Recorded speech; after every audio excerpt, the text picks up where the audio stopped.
நம்மளோட விஷனை பற்றி சொன்னோம் இல்லையா, அதே மாதிரி இங்கேயும் சில விஷன்ஸை சொல்லணும். இது மற்றவங்க மாதிரி தேர்தல் வாக்குறுதின்னு சொல்லி ஏமாத்துறது கிடையாது. நம்மளை நம்புகிற மக்களுக்கு நம்பிக்கை தர்றது. நம்ம ஆட்சிக்கு வந்ததும் இதெல்லாம் செய்ய நடவடிக்கை எடுப்போம்னு சொல்கிறது. டெல்டா விவசாயிகள் சமீபத்தில் கூட உரத்தட்டுப்பாட்டை சந்திச்சிங்கல்ல. சில பேர் உரத்தை பதுக்கி வச்சு அதிக விலைக்கு விற்றதா நியூஸ்லாம் கூட வந்துச்சு. நம்ம டிவிக்கு ஆட்சி வந்ததும் உரத்தட்டுப்பாடு இல்லாமல் பார்த்துக்குவோம். 5 ஏக்கர் வரை நிலமுள்ள விவசாயிகள் வேளாண் கூட்டுறவு வங்கிகளில் வாங்கிய பயிர் கடன் முழுமையாக ரத்து செய்வதற்கும், 5 ஏக்கருக்கு மேல் உள்ள விவசாயிகள் வேளாண் கூட்டுறவு வங்கிகளில் வாங்கிய பயிர்க்கடன் 50% வரை ரத்து செய்வதற்கான சாத்திய கூறுகளை ஆராய்ந்து உறுதியாக நடவடிக்கை எடுப்போம்.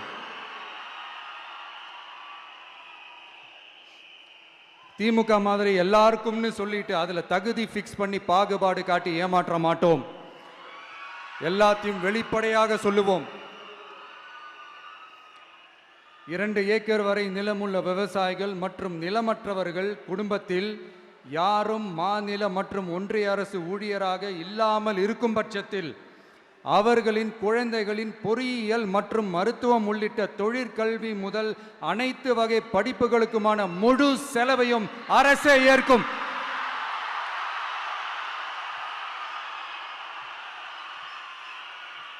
விவசாயிகளின் விருப்பத்திற்கு எதிராக எந்த திட்டமாக இருந்தாலும், ஒன்றிய அரசின் நெருக்கடியே இருந்தாலும் அந்த திட்டத்தை உங்களுடைய டிவிகே ஆட்சி முழுமையாக நிராகரிக்கும். எப்போதும் விவசாயிகளின் பக்கமே நம் ஆட்சி நிற்கும். கொள்முதல் நிலையங்களில் முறையாக நெல் மூட்டைகள் பாதுகாக்கப்படும். நெல் முளைத்து வீணாவதை பார்த்து கொண்டு நமது அரசு சும்மா இருக்காது. போதுமான கொள்முதல் நிலைய வசதிகள் ஏற்படுத்தப்படும். அதே போல கொள்முதல் நிலையங்களில் கொள்முதல் செய்வதற்கோ மூட்டை ஏற்றி இறக்கவோ ஒரு பைசா கமிஷன் வாங்காமல் பார்த்து கொள்ளப்படும்.